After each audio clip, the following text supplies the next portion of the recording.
আব্বাসী হুজুর ফতুয়া দিয়েছে আয়াতুল্লাহ খামেনির মৃত্যুতে ইন্নালিল্লাহ পড়লে ঈমান থাকবে না, এই ফতুয়া কি সঠিক? উনি তো ফতুয়া সবসময় দেয়, আমাদের মুরব্বী বড় ভাই ফতুয়া সবসময় দেয়, তবে উনি একটা ফতুয়াই বেশি দেয়, হলো কাফের। কথা ঠিক না? রাসূল সাল্লাল্লাহু আলাইহি ওয়াসাল্লাম কাফেরদেরকে দৈরাইন না মুসলমান বানায় ছাইরা দিত, আর উনি মুসলমান দৈরাইন না কি বানায়? এটা উচিত না, কাউকে কাফের বলা জায়েজ নাই, রাসূল সাল্লাল্লাহু আলাইহি ওয়াসাল্লাম নিষেধ করছে। কারণ সে যদি ভিতরে ভিতরে ঈমান আনিয়া থাকে তাহলে এই কুফরিটা আপনার উপরে কি হবে? পতিত হবে। এই জন্য সরাসরি আপনি কাউকে কাফের বলতে পারবেন না। আর উনি যে কাফের বলছে, হয়তো এটা এমন কাফের হবে, আরবিতে কুফুর মানে কৃষকরেও বুঝায়। যারা এখানে কৃষিকাজ করেন এরকম লোক আছেন না, আপনাদেরকেও কাফের বলে, আরবিতে কুফুর বলে। কুফুর মানে হলো যে কোনো কিছুকে কি করে? লুকায়। তো যারা কৃষিকাজ করে তারা কি লুকায় বলেন তো? বীজ লুকায়, এই জন্য তাদেরকে কুফার বলা হয়। তো এখন উনি যে ফতুয়া দিছে এটা হলো এক ধরনের, উনি তো আরো কত ফতুয়াই দেয়, এগুলা কানে দিয়ে লাভ নাই। বাংলাদেশের ম্যাক্সিমাম বক্তারে কিন্তু মোটামুটি একবার হইল কাফের বলে ছাইরা দিছে। ওনার সব কথা আমাদের গায়ে লাগানোর দরকার নাই। দ্বিতীয় কথা হলো, কারো মৃত্যুতে ইন্নালিল্লাহ পড়া, ইন্নালিল্লাহ কি মরা ব্যক্তির জন্য দোয়া না নিজের জন্য দোয়া? আপনার সামনে একটা লোক মারা গেল, আপনি তো ইন্নালিল্লাহ পড়বেন। কেন পড়বেন বলি, সেটা হলো আমি যাব কার কাছে? আবার এই দোয়া এটা কি মুদ্দারের জন্য হইছে নাকি? তো ইন্নালিল্লাহ, আয়াতুল্লাহ খামেনি মারা গেছেন, তো ইন্নালিল্লাহ কি ওনার জন্য আমি পড়বো না আমার নিজের জন্য পড়বো? তো না জায়েজ কি লেগে হইতো? ইন্নালিল্লাহর মধ্যে কি মুদ্দারের লেগে দোয়া আসেনি? না, ইন্নালিল্লাহ নিশ্চয়ই আমরা কার জন্য? তো এনে দোয়াটা কি? এটা বললে গুনাহ হইতো কি? আমি আল্লাহর জন্য, এটা বললে গুনাহ হবে কেন? আল্লাহ আমাদেরকে বুঝ দান করুক। তবে আমরা এই বাংলাদেশে জন্ম নিছি তো ফতুয়ার দেশ। এটা কিসের দেশ? গতকালকে একটা ভিডিওতে দেখলাম এক মাজার পূজারি হুজুর, কি পূজারি? তো যারা মাজার পূজারি তারা কিন্তু মক্কা মদিনার আলেম ওলামাদেরকে পছন্দ করে না, এটা তো সত্য, করে না এক কথা, তারা হ্যাঁ কয় ওহাবি। আচ্ছা, কিন্তু ওই যে জাতে মাতাল তালে ঠিক, ওই যে মসজিদে কোবাইতে গেছে, যায়া দেখছে আল্লাহর নাম আর মুহাম্মদ সাল্লাল্লাহু আলাইহি ওয়াসাল্লামের নাম পাশাপাশি বরাবর আছে। এখন উনি ফতুয়া দিতেছে, কয় দেখছেন নি মক্কা মদিনার আলেমরা পাশাপাশি ফতুয়া দিছে, এই যে বসায় রাখছে, এখানে আল্লাহর নাম, এখানে মুহাম্মদ সাল্লাল্লাহু আলাইহি ওয়াসাল্লামের নাম। তো পোলা পাইনে নিচে কমেন্টস করে রাখছে, কয় আপনি এই জায়গায় মক্কা মদিনার আলেমদেরকে মানলেন, তো বাকি কোনো জায়গায় তো মানেন না। মানে না, মানে না। এটা হলো আমরা বাংলাদেশে, আমরা সুবিধা যেদিকে আমরাও সেদিকে একটা আছে, এই স্বভাবটা আমাদের মধ্যে কি আছে। ইরানে শিয়ারা কি শহীদি মর্যাদা পাবে? দেখেন, শিয়াদের ব্যাপারে আমাদের সাথে আকিদার গরমিল আছে। আকিদার কি আছে? গরমিল আছেন। তাদের আকিদার কাছে যাওয়ার আগে যেই জায়গাটাতে আমরা যাব, যেই দায়িত্বটা, সেটা হলো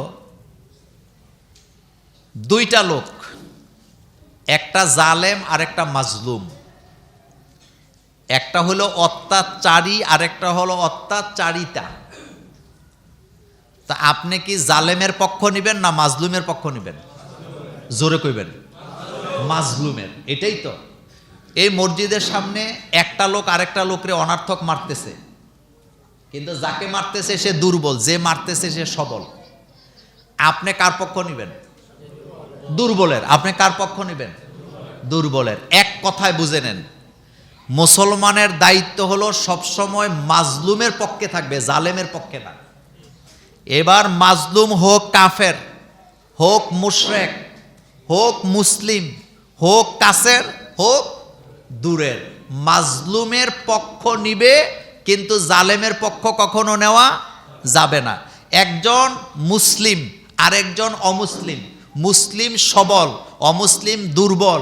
এখন মুসলিম অমুসলিমের উপরে অত্যাচার করতেছে, আপনি এখানে কার পক্ষ নেবেন? অমুসলিমের। বলেন, এখানে কার পক্ষ নেবেন? কারণ এখানে অমুসলিমটা মাজলুম আর মুসলমানটা কি? জালেম। এক কথায় বুঝাইলাম, কখনো জালেমের পক্ষ মোমেনেরা নিতে পারে না। মোমেনেরা পক্ষ নেয় কার? মাজলুমের। এখন বলেন, আমেরিকা তারপরে কি বলে ইসরায়েল, তারা গায়ে পড়ে হামলা চালাইছে ইরানে, তাহলে এখানে মাজলুম কে? ইরান। তো আপনি পক্ষ নিবেন কার? ইরানের। আকীদার ব্যাপারে তাদের সাথে আমাদের কোনো আপোষ নাই, এ কথা সত্য, কিন্তু মাজলুম হিসাবে তাদের পক্ষে আমি কথা বলবো, এটা আমার ইমানি দায়িত্ব। মাজলুম হিসাবে আমি তার জন্য দোয়া করব, তার যাতে আল্লাহ হেফাজত করে, এটা আমার ইমানি দায়িত্ব। কিন্তু বাংলাদেশে বসে বসে ফতুয়া দেওয়া সহজ। যারা ইরানে আসতো, ইরানে সুন্নি মুসলমান আছে না? ইরানের লোক, আচ্ছা আরেকটা কথা বলি, ইরানের লোকেরা হজ করার অনুমতি পায় নাকি পায় না? মদিনায় যাওয়ার অনুমতি পায় নাকি পায় না? পায়। এখন আকীদার বিষয় তাদের সাথে আমাদের মিলে না, এজন্য কি আমি আমেরিকা আর ইহুদিদের পক্ষ নিব নাকি? আবার আরেকটা বিষয় হলো, তারা হলো জালেম। তারা কি জালেম? আজকের পৃথিবীতে এই দুই দেশ সবচেয়ে বড় জালেম। গায়ে পড়া কি করে, এই যে কয়দিন আগে আরেক দেশের প্রেসিডেন্টের বেডরুম থেকে উঠাই নিয়ে আসছিল না? তো এগুলো কোনো সভ্য কাজ কারবার হইতে পারে? পৃথিবী কি সভ্য? যুদ্ধ তো তারাই লাগাইছে সারা জীবন। তবে একটা কথা মনে রাখবেন, আমেরিকা এবং ইসরায়েলের পতন হবেই হবে, কারণ অতীতে যত দেশ এই টাইপের যুদ্ধ গায়ে পড়া করছে, একটারও ক্ষমতা এখন আর আসেনি। জার্মান ধ্বংস, বলেন জার্মান ধ্বংস, ফ্রান্স ধ্বংস, স্পেন ধ্বংস, তারপরে রাশিয়াও মোটামুটি কি শেষ। জালেম কখনো চিরদিন মাথা উঁচু করে দাঁড়ায় থাকতে পারে না। এখন আসেন, ইরানি শিয়ারা কি শহীদ? এটা শহীদ কি শহীদ না শহীদের ক্যাটাগরিতে যদি পড়ে তাহলে শহীদ হইতো। এখন তাদের যদি ঈমান থেকে থাকে, এত বিশাল ফতুয়াবাজি আমরা বাংলাদেশে বৈশা করার কোনো দরকার নাই। কিন্তু একটা কথা বলি, সেটা হলো কার ঈমান আছে কার নাই এটা ভালো জানে কে? আল্লাহ। আমরা তো আকীদাটা যেটা দেখি এটা নিয়ে আমরা কথা বলি, তাই না? একটা মনে করেন আপনাদের এলাকার একটা লোক, এমনি দেখতে বোঝা যায় সে হিন্দু, কিন্তু ভিতরে ভিতরে সে ঈমান আনছে।